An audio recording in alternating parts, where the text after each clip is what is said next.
So some of the good examples of these criteria that the local councils did actually include was, for example, Council C16 included the minimum recycled content required in their purchases.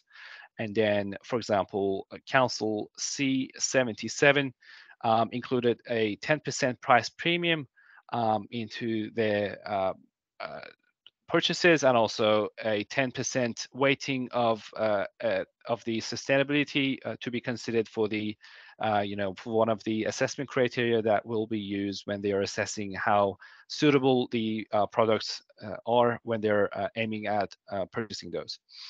Um, the third suggestions that we came up with was the councils need to be very clear in setting the exact, setting and delegating the responsibilities to a specific person. For example, they need to include X is responsible for monitoring the procurement process. They need to mention the name. They need to be very specific in regards to mentioning who is responsible. This could be similar for who is responsible for conducting the tests, or who is responsible for the whole process of purchasing. Some of the examples are, for example, Council C14 has mentioned that council staff are responsible. Okay, but who are the council staff? What is their position in the organization? What's their name? How can I find them? So we can't really find these information from this paragraph mentioned in the policy. Or, for example, Council C73 is saying, okay, council and CU have delegated responsibilities, which is very unclear. So in regards to this example, the first council was rated as medium, and then the second one was rated as low because it wasn't clear what the responsibilities are and who are selected. To be realistic and to have realistic goals, we expected the local councils to provide a brief summary of their current status. For example, their aim is to reduce the waste. Okay, they should say, this is the amount of the waste that is being generated annually. For example, we are generating 2 tons of waste because of purchasing goods and using them, but we are trying to reduce this amount by 10%. This is considered as a good way of outlining a realistic goal.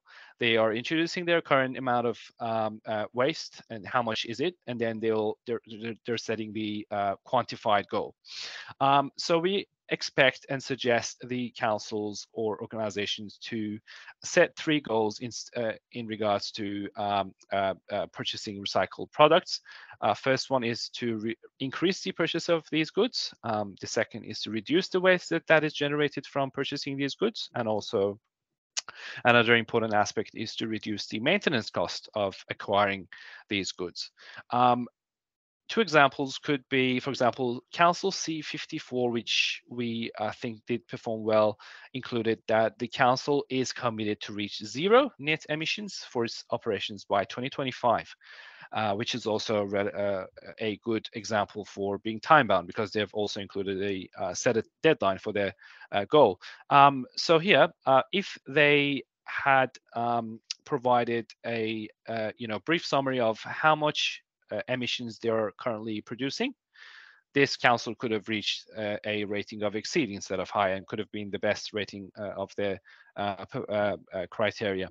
And for the second example, for example, Council 54 set a goal for moving towards having minimal effect on the depletion of natural resources, which we consider they performed as medium based on the ratings, because they did not include their current status.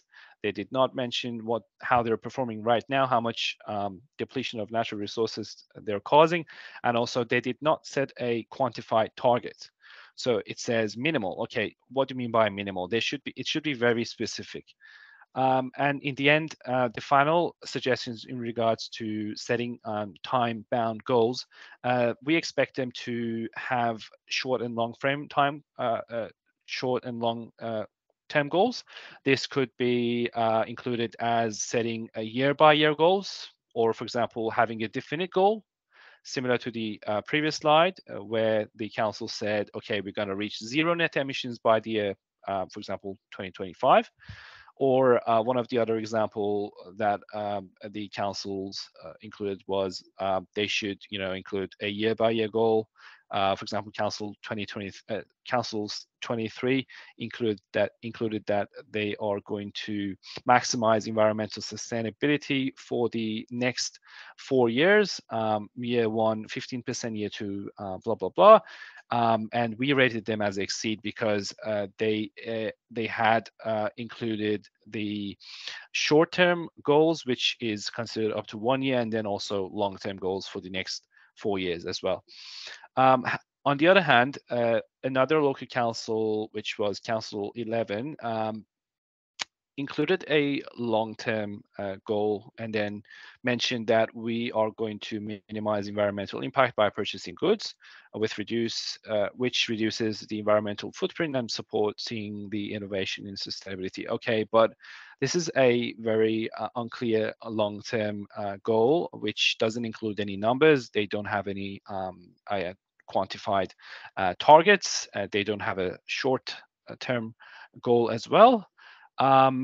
So we expect these 5 criteria and suggestions to be helpful in terms of having a better purchasing policy towards increasing the number of the products that are being purchased, and also, on the other hand, setting the expectations clear for the manufacturers and suppliers, on the other hand, to meet the standards and requirements of buyers. I will now pass the rest of these slides in the presentation to Michael. He will be representing for that. Thank you. So basically, what we've identified, policies need to be explicit in terms of the SMART criteria. They talk more very generally, vaguely, and there's not explicitness to allow you to assess whether criteria are being achieved. I guess there's a saying, what gets measured gets managed.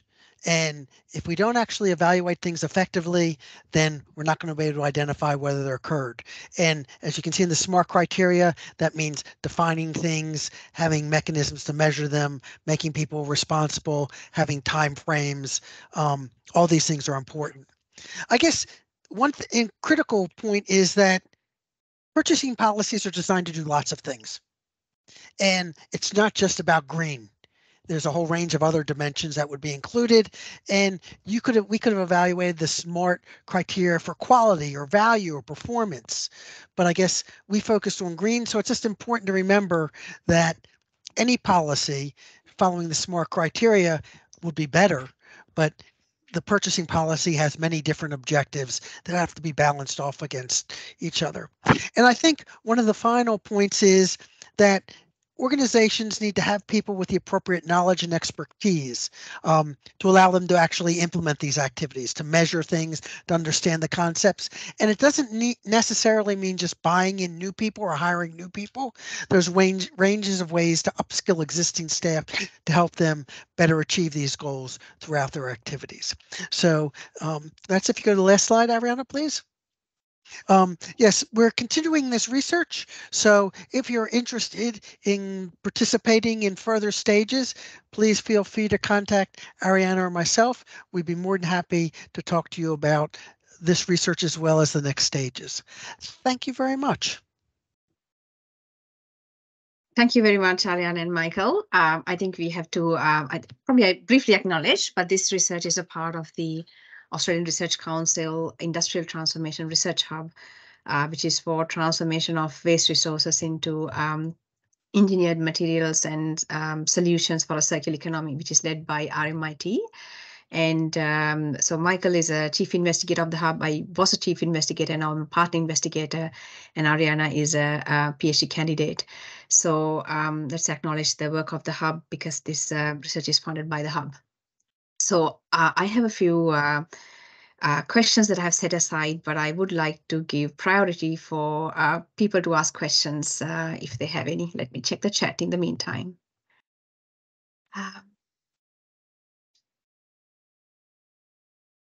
There's Aryana has asked whether she could receive the slides. If Michael and Aryana are happy with sharing the slides, I'm happy we do that, and also the research papers. Do you have any questions at this stage? If anybody wants to raise questions, I have. Otherwise, I'll probably. Yeah. There's a question. I'm based in Penang, Malaysia, and I have reviewed the green procurement policies in Malaysia. Okay, thank you. Thank you for finding the work interesting. What would be the key recommendations if you had to bring councils across the board up to a high level within the next 2 to 3 years? I guess there's two questions. Well, I think, to be perfectly honest, one of the main issues is, as Aryana said, you need to know where you are now. Okay, there's a saying in Alice in Wonderland is, which way do I go? And they said it doesn't matter, where do you want to end up? I don't care. Then any direction is right. We need to know where we want to head. And so that means we need to, I mean, one of the best ways is to say, okay, we need to evaluate objectively what we're doing now. Until we do that, we can't really set out our goals or policies. I mean, because we can't just say, should we improve by 50%? Well, that might not be realistic from where we're starting. So I think one of the key issues is to know, what are we doing now in this domain, or any domain that we're interested in, to identify how we can improve or what the best way to improve is.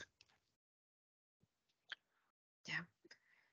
I did answer your question, Rob. If I may add a few things into that. A lot of these things are actually, I mean, probably councils and government organizations are very slow animals, as you know, as you and I know. So probably I guess, as I mentioned in the very beginning, what is achieved through policy is, on one part, consistency in application, so that the government, as a public caretaker and a public custodian, is able to act in an accountable manner. So if you think of a short term, I mean, what needs to be done in the very short term, I guess, as long as you realize there's a problem, identifying that there's a problem in the way that you set policy is the first one. I have, in a number of occasions, I have seen sort of the feedback from councils. We do have a sustainable procurement policy, but is it ready for implementation is a key question to ask.